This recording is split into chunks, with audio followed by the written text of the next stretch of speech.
నిజం చెప్పులేసుకుని వీధిలోకి వచ్చేటప్పటికి అబద్ధం ఆరులు చుట్టొస్తుందంటారు. ఇప్పుడు అదే పరిస్థితి ఏంటి? అల్లు అర్జున్ని కాపాడే ప్రయత్నం మెగా కుటుంబం చేస్తోంది. పరామర్శించారు నాగబాబు, చిరంజీవి ఆ రోజున. What next? ఇప్పుడు ఢిల్లీ వెళ్ళిపోయి చిరంజీవి ప్రయత్నిస్తున్నారు ఆయన కాపాడడానికి. అదే సందర్భంలో గ్రౌండ్ లెవెల్లో కూడా మెగా కుటుంబమే కాపాడుతుంది. ఇది ఒక పక్కన ప్రచారం. రెండో పక్కన మెగా కుటుంబం అసలు పట్టించుకోవట్లేదు. ఇది సోషల్ మీడియాలో వైరల్ అవుతున్నటువంటి కొన్ని. పాయింట్ ఏంటంటే, చిరంజీవి చెప్తే రేవంత్ రెడ్డికి చెప్తే ఇదంతా ఉంటుందా? రేవంత్ రెడ్డి వెండా ఏమైనా జరిగిందా? లేదు. ఒకటి బంధుత్వం కాబట్టి దగ్గరికి వెళ్ళాలి, పరామర్శించాలి.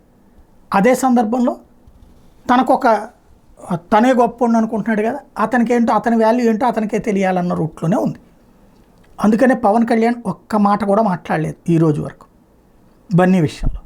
కాబట్టి ఇక్కడ ఓ రకంగా చెప్పాలంటే ఒంటరి అయ్యాడు బన్నీ. అభిమానులు మాత్రమే అండ, అభిమానుల ఆశీస్సులు మాత్రమే అండ. తిరగబడి నిలబడతాడా, సర్దుకుపోయి బ్రతికేస్తాడా, కాలం డిసైడ్ చేయాలి.